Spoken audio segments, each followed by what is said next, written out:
It's here. It's finally here. The very first episode of Star Detective Precure has been released to thunderous applause. Or at least to my applause. I have been waiting with bated breath, let me tell you. I had very high hopes going into this episode, so did it deliver? The very first thing we are greeted with when the episode starts is an LED panel declaring that this is Makoto Mirai and it is January 24th, 2027.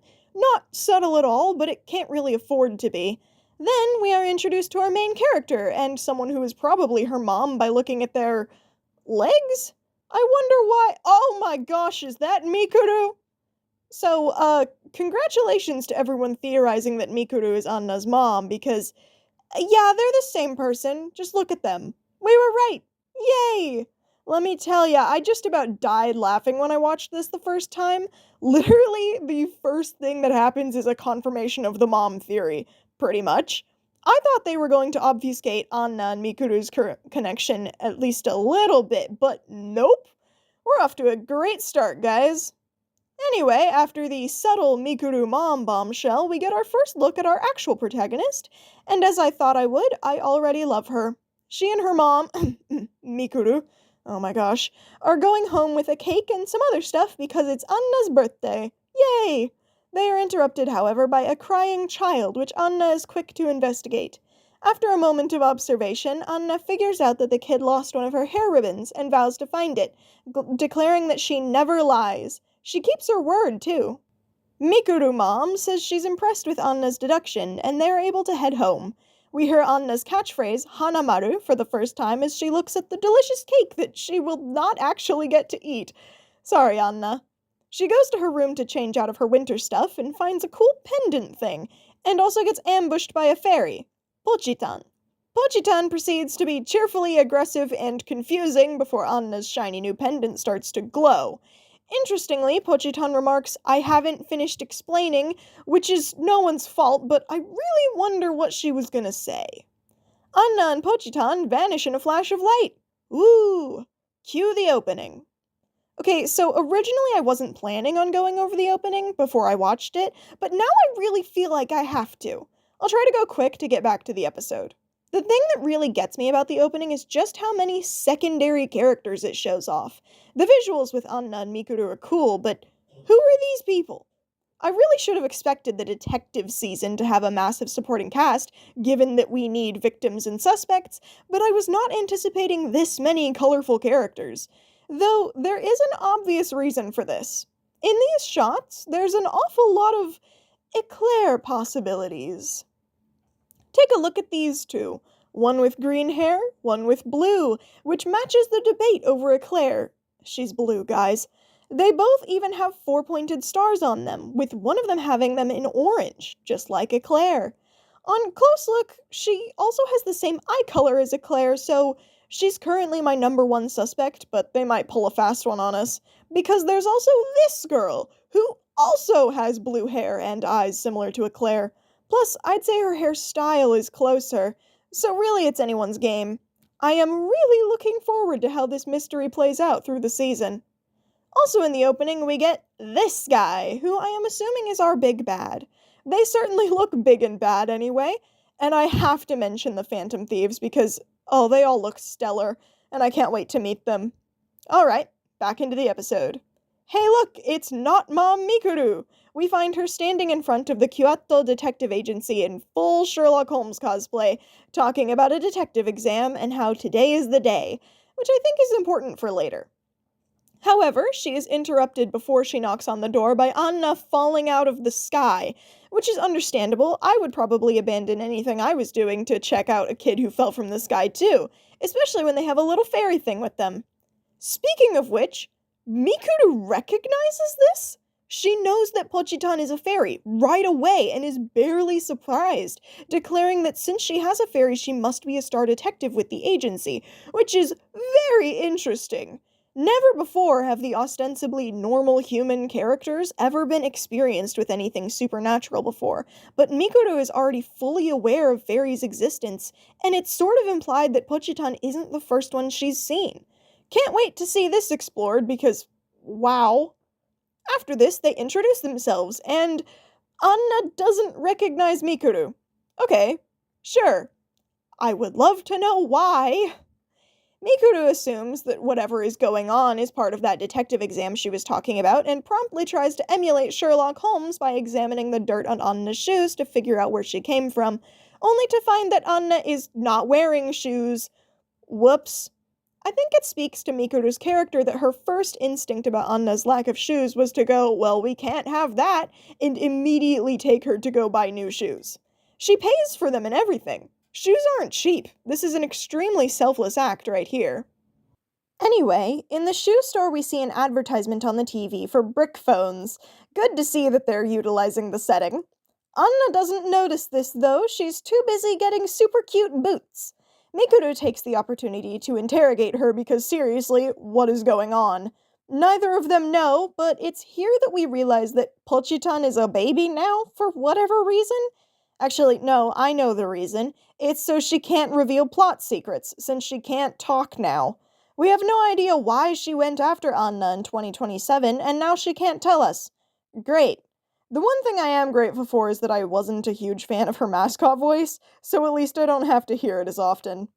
Mikuru deduces the whole Pochitan is a baby now thing and asks Anna if she passes the Star Detective test, but obviously Anna has no idea what she's talking about and asks her to explain.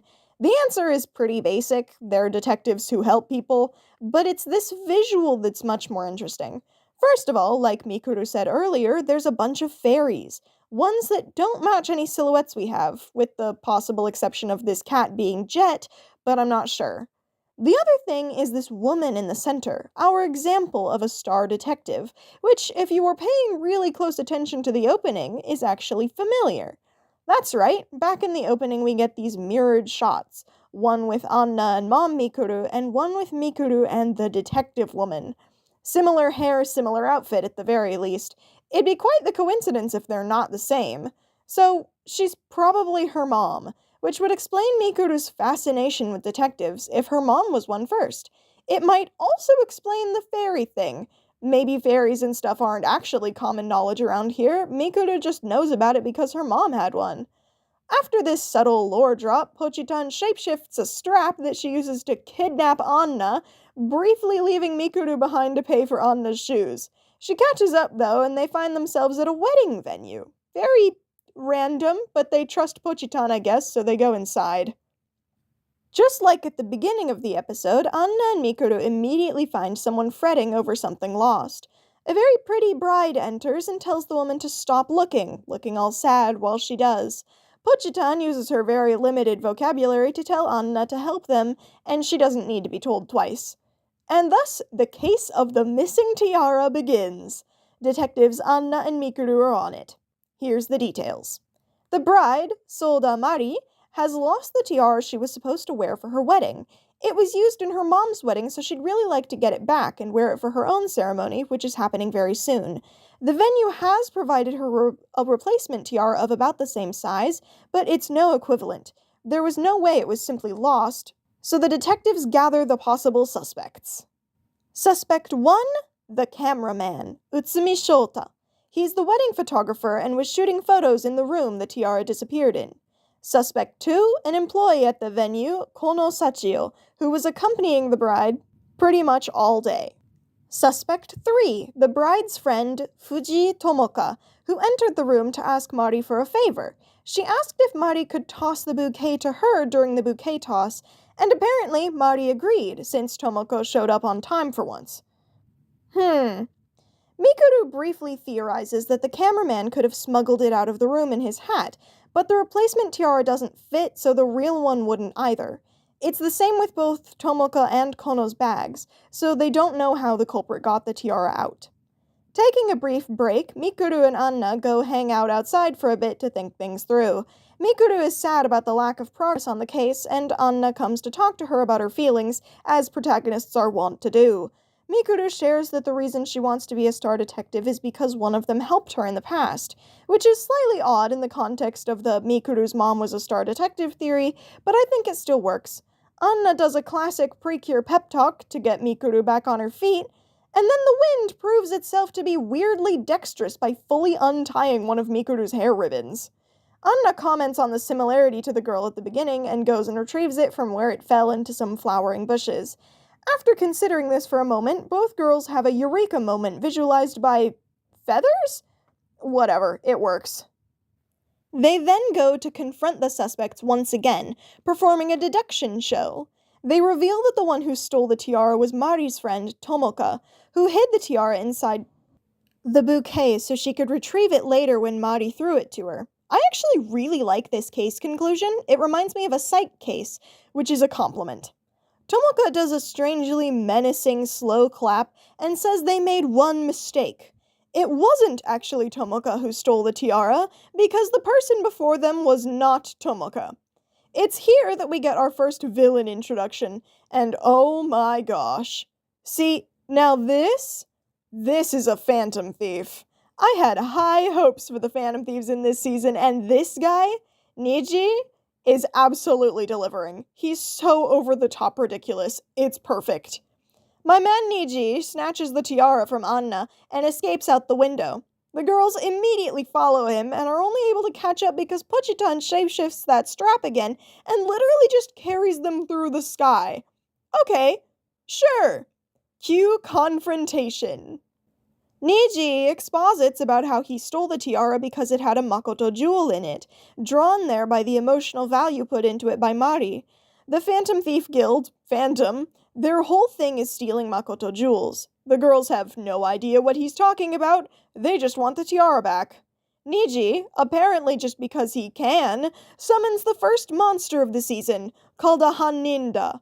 First of all, I love that name, since Hanin just means culprit. Second of all, Niji continues to be fabulous. I loved the summoning animation. Gosh, I get to watch a whole season of this. Mikuru is a reasonable human being and is terrified of the monster, because yeah, obviously you would be. Despite looking weirdly sympathetic for a moment, Niji calls her out on her fear and tells her she'll never be a detective, which, ouch, dude. Anna defends her, and her pendant, which she had stuck in her pocket, starts glowing again. It turns out that Mikuru has a matching one, which also starts glowing, and then we get our transformation sequence. Okay, so I love transformation sequences. I do whole videos talking about and ranking them, and this duo transformation? Peak. It's just peak. The animation, the gimmicks, the choreography, I love it so much. After they transform, Anna does the typical Precure thing of briefly freaking out about it, but Mikuru once again breaks the mold by already knowing what Precure is. We are absolutely getting at least one past cure this season, and I am so excited to figure out what the heck is up with that. Niji is slightly bewildered by this, but he also knows what a Precure is, saying they're not like her, and he is absolutely referring to Arcana Shadow right there. Can't wait to see her. We literally don't see Luluka at all in this episode. Anyway, fight time! The fight sequence is great, as is befitting of a first episode. Both the choreography and animation are on point, and the character designs move very fluidly. I am happy with this, for sure. Obviously, they're not gonna pull out this kind of budget every episode, but if we keep at least a consistent quality in the episodes going forward, I will be more than satisfied. Something very interesting, their finisher. They have one, but it doesn't have a special background. They just do the finisher within the actual setting of the fight instead of gaining the sparkly background literally everyone else does. It's not like the beginning of Kira Kira where there wasn't a proper finisher sequence. It's just completely out in the open.